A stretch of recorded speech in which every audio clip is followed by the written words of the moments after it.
বাংলাদেশ দলের তারকা পেসার তাসকিন আহমেদ মনে করেন বিশ্বের সেরা 3টি দলের পেস ইউনিটের মধ্যে একটি এখন বাংলাদেশ। ধীরে ধীরে বাংলাদেশের পেসারদের উন্নতি গর্বিত করছে তাকে। করোনা পরবর্তী সময়ে তার হাত ধরেই যে সূচনা হয় পেস বিপ্লবের।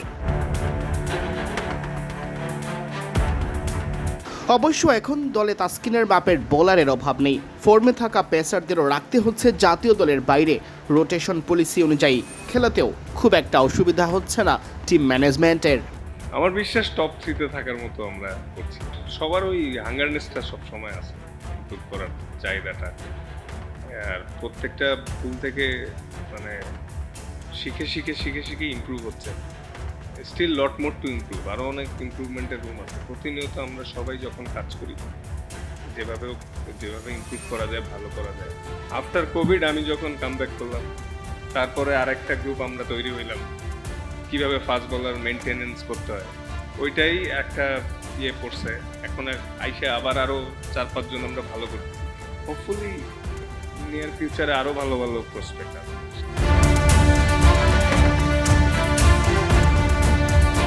তাসকিন মনে করেন বাংলাদেশের বিপক্ষে ভবিষ্যতে কোনো দল তাদের হোম সিরিজে ফাস্ট বোলিং বান্ধব উইকেট বানাতে এখন চিন্তা করবে হাজারবার।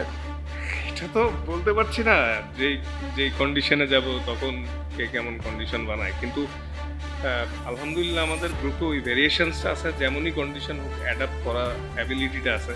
তো এখন আল্লাহ যাতে সবাইকে সুস্থ রাখে, সবার রিদম ভালো থাকে, তাহলে ভালো করা যাবে। কিন্তু কিছুটা হলেও হয়তো চিন্তা করবে যে সেমি উইকেট বানাইতে, কিছুটা হলেও চিন্তা করবে।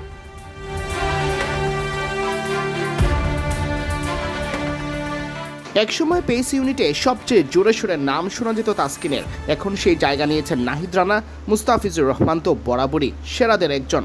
তাসকিন নিজের অনুভূতি জানিয়ে বলেন, না আলহামদুলিল্লাহ, এটা গ্রেট ফিলিং।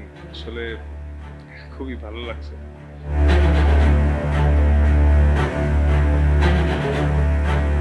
বাংলাদেশের একজন বোলারকে অজিরা ভয় পাচ্ছে তা ভেবেই যেন শিহরিত তাসকিন আহমেদ। সবসময় আমরা বাইরের দেশে যখন খেলি বা ইংল্যান্ড, অস্ট্রেলিয়া, সাউথ আফ্রিকা, কোন একজন অনেক এক্সপ্রেস বলার থাকে যারা দেখতে অপোনেন্ট মানে ভয় পায়, বা আমরাও খেলতে ভয় পাইছি। তো এটা একটা গ্রেট প্রসপেক্ট এবং সুন্দর পাওয়া আমাদের দল এবং দেশের জন্য। রানার মতো একটা এক্সপ্রেস বলার পাইছি যে ওর বল খেলতে অস্ট্রেলিয়ান ব্যাটসম্যানরাও মিডল অর্ডারে ভয় পাচ্ছিল আসলে।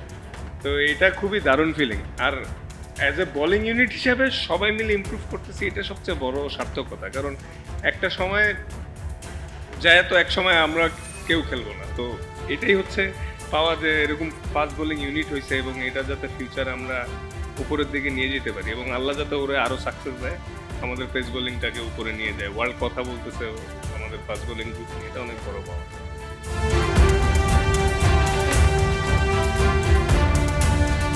সিয়াম চৌধুরী, বিডি ক্রিক টাইম।